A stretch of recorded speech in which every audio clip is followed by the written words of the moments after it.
গ্রামের শেষে গরুর গোয়ালের পাশে একটা ভাঙা খড়ের চালায় থাকতো 14 বছরের রূপা। রাতে তার মাথার উপর ফুটো দিয়ে জল পড়তো, দেওয়ালের ফাঁক দিয়ে সাপ বিছে ঢুকতো, আর ঠিক তার পাশেই দাঁড়িয়েছিল তার সৎমার দোতলা পাকা বাড়ি, যেখানে সৎমা আর তার মেয়ে মায়া থাকতো বিলাসিতায়। মাত্র 2 মাস আগে পদ্মার বন্যায় নৌকাডুবিতে রূপার মা বাবা চলে যায়। তারপর থেকে সৎমার বাড়িতেই আশ্রয় নিয়েছিল রূপা, কিন্তু আশ্রয় নয়, যেন নরক।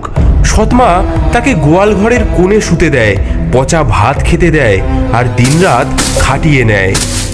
শয়তানি কালামুখী, সকাল থেকে এখনো তোর ধান ভাঙা শেষ করতে পারলি না? আজ তোর হাড় একেবারে আমি গুড়িয়ে দেব, দেখি তুই কেমন ধান ভাঙা শেষ করতে না পারিস।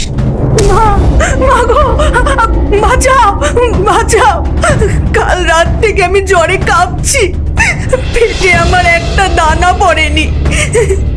ও মা, ও মা, শোনো শোনো, ওর এখনো কাদার শক্তি আছে। ও মা, ওর মাথাটা ফাটিয়ে দাও না, আমি ওকে ধরে রাখি, তুমি ওকে মারো মারো মারো। তোর মতো অকুর্মাকে জন্ম দি না, তোর মাও পাপ করেছে বুঝলি, তাই তো মরে গেল। মা, তুমি ওর চুলের মুঠি ধরো, আমি ওর পিঠে 2-4 ঘা লাগাই। বড্ড বাড়বাড়ন্ত হয়েছে। কাল দেখলাম পাড়ার ছেলেরা ওর দিকে তাকিয়ে হাসছে, যেন রাজকন্যা। হারামজাদি, তোর এই রূপ আমি মাটি করে দেবো একেবারে। চল চল মায়া, এখন ওকে রেহাই দি, দুপুরে দেখবো ও আজ কি খায়। দিনের পর দিন এমনই চলে অত্যাচার। রূপা কাজ করে যায়, আর সৎমা ও মায়া উপভোগ করে তার কষ্ট। এই যে, এই খা, তোর এই যোগ্যতা। দেখো মা, ও কেমন পচা ভাতগুলো খায়, ঠিক যেন পুকুরের মতো। আর শোন, আজ পুকুর থেকে তুই কলমি শাক তুলে আনবি বুঝলি, নইলে কিন্তু রাতে খাবার পাবি না। কিন্তু মা, পুকুরে তো এখন সাপের উপদ্রব। তাতে কি হয়েছে? সাপ কামড়ালে কামড়াবে, তাতে আমাদের। সেদিন বিকেলে আকাশে কালো মেঘ জমেছে, কাল বৈশাখী ঝড় আসছে। মা দেখো, কি ভয়ঙ্কর মেঘ, আজ প্রচন্ড ঝড় আসবে। ঠিক সময় ঝড়টা আসছে, আজ রাতেই শেষ করবো এই অলক্ষণীটাকে। কি করবে মা? শোন, আমাদের বাড়ির পেছনের ওই বনে একটা পুরনো তেঁতুল গাছ আছে না, সেখানে এই সময় খুব টক তেঁতুল ধরে বুঝলি। ওকে ওই ঝড়ের রাতে পাঠাবো সেই তেঁতুল পাড়তে। বাহ, ঝড়ের মধ্যে গাছে উঠে ও পড়ে মরবে, আর পড়ে না মরলে বাঘে খাবে। কাল বৈশাখীর কালো মেঘে আকাশ ছেয়ে গেছে, বিদ্যুৎ চমকাচ্ছে, দূরে শিয়ালের ডাক শোনা যাচ্ছে। শোন হতবাগী, আমার না খুব তেঁতুল খেতে ইচ্ছা করছে, আমার জন্য তুই বনের থেকে তেঁতুল নিয়ে আয়। এ কি মা, এই ঝড়ে তেঁতুল পাড়তে যাব? বেশি কথা না বলে যা বলছি তাই কর। শুধু তেঁতুল নয়, 10টা পাকা তেঁতুল আনবি, একটাও যদি কম হয় না তোর খুলি ফাটাবো আমি। বাইরে ভীষণ ঝোড়ো হাওয়া উঠেছে। রূপা একটা ঝুড়ি হাতে করে বেরিয়ে পড়ে তেঁতুল আনার উদ্দেশ্যে। সৎমা তার হাতে একটা শুকনো রুটি দিয়ে দেয়। এই এই নে, একটা রুটি নে, নয়তো আবার মরে গিয়ে ভূত হয়ে আমার ঘর মটকাতে আসবি, আবার বলবি আমি তোকে খেতে দিইনি। এবার যা। সৎমা আর মায়া দাঁড়িয়ে দেখতে থাকে রূপা কিভাবে জঙ্গলের অন্ধকারে মিলিয়ে যায়।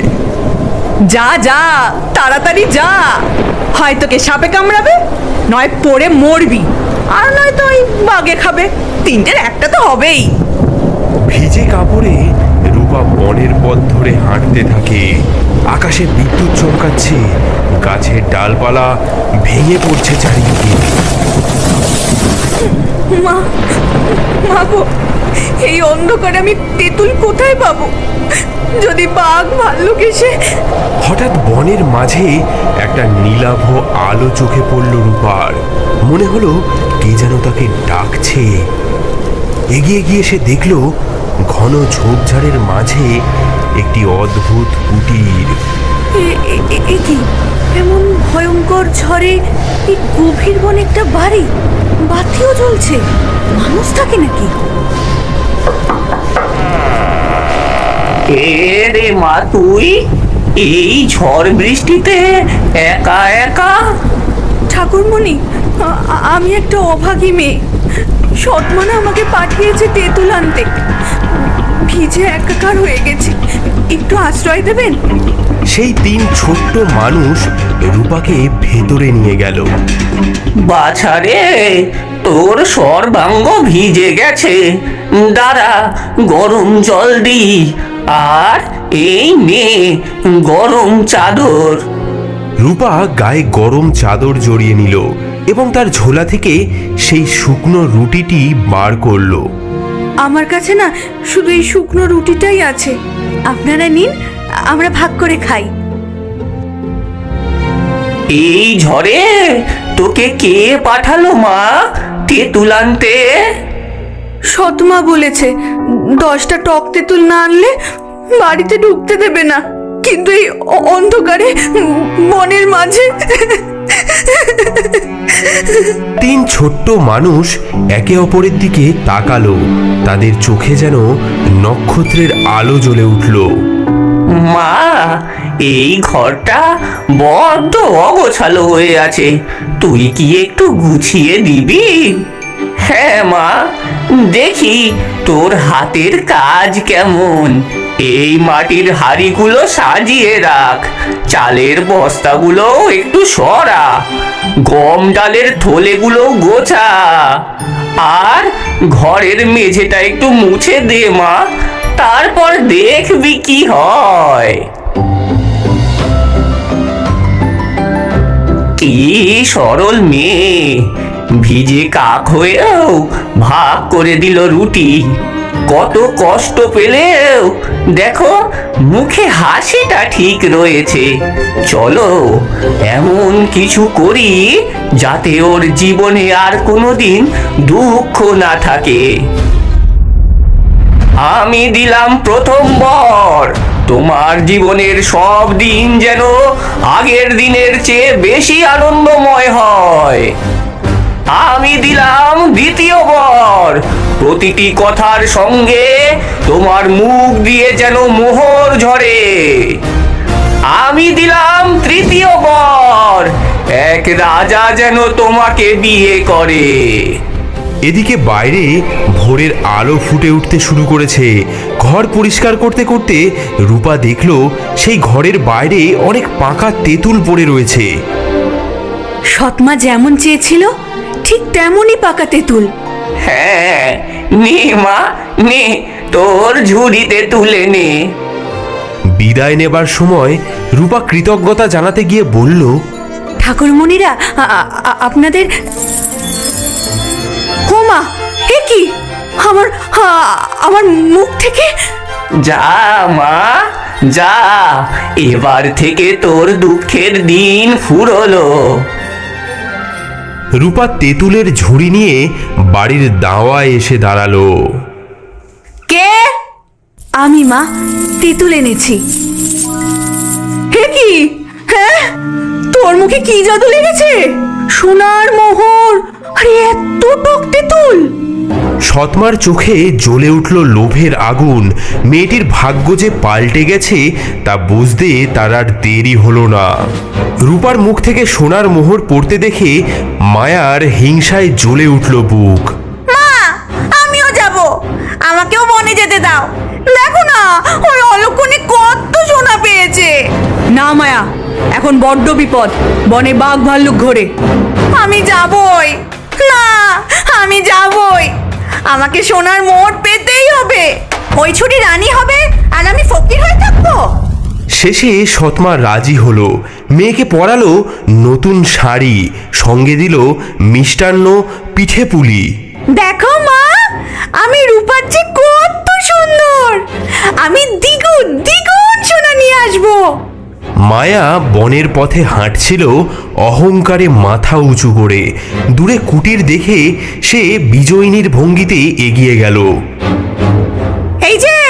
এই যে বামুন কুটকুটেরা, দরজা খোল, দরজা খোল, তোদের রাজকন্যা এসেছে। এ কি এভাবে দরজায় লাথি কে মারছে?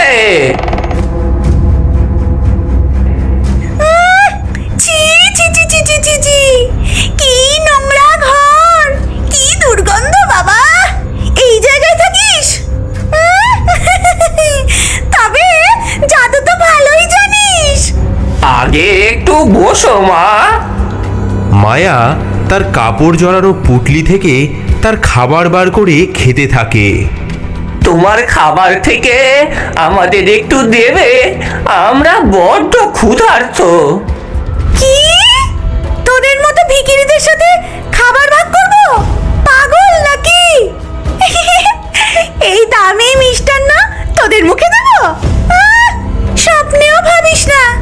তাহলে একটু ঘরটা মুছে দাও। কি? আমি ঘর মুছবো এই দামি শাড়ি পরে?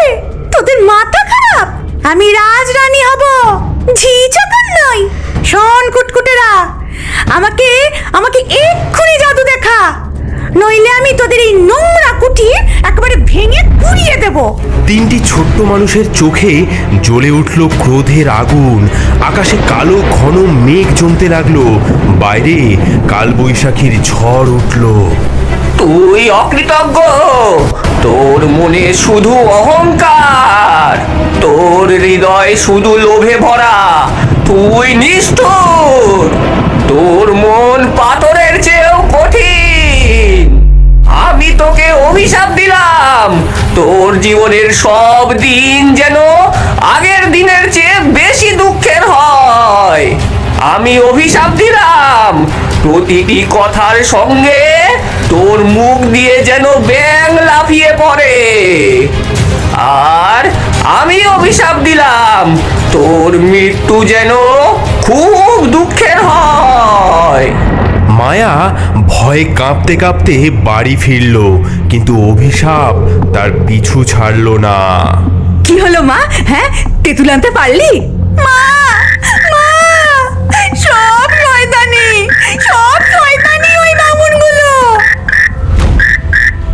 ও মা, তোর মুখ থেকে ব্যাঙ!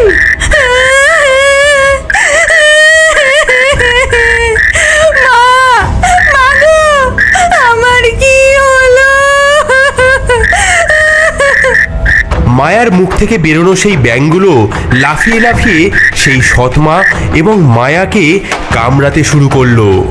ও মা, ও বাবারে, এই কামড়াচ্ছে! ও বাবারে!